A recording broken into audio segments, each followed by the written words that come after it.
How literally should we take the Old Testament, the creation, the flood, Okay. etc.? I think you got to take it on a case-by-case basis. I don't think there's one way to answer that question. A real basic, what's called a hermeneutical principle is that you want to interpret every passage according to the genre of the book, which means, a genre just means what type of literature are you dealing with. And if you believe that the Bible is the Word of God, whatever you mean by that, then you want to understand it according to its historical context. And so there are some things that are written in the Bible that I think were not intended to be taken literally.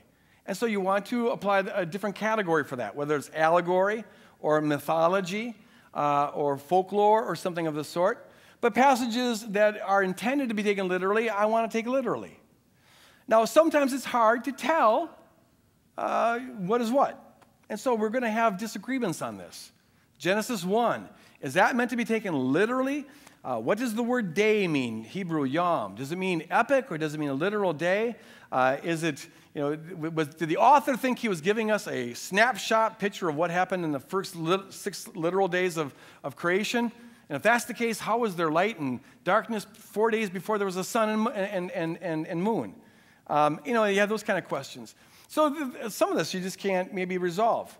And here I go to the scholars and see what the scholars say about it and why they say it, and you try to resolve those things. Was Jonah and the fish meant to be taken literally? Some scholars say no. Everyone would know that that was, a literary device to set up the point he was making. Or another classic one is the first 2 chapters of the book of Job. Were those meant to be taken literally, that Satan literally went to God or whatever? A lot of scholars, conservative, evangelical, Bible-believing scholars who believe the Bible is the Word of God, they would argue that the first 2 chapters aren't meant to be taken literally. The book of Job is an epic poem, and the first 2 chapters are a literary device to let the audience in on a secret that the characters in the book don't know, which brings out the point of the book. So the audience knows that there's this wager, and Job's trapped in the wager, but Job doesn't know that, and his friends don't know that, which exposes their ignorance as they're having these dialogues, railing against Job or railing against God, which is the point of the book, that human beings are very, very ignorant. So you got to take it on I think, a case-by-case basis.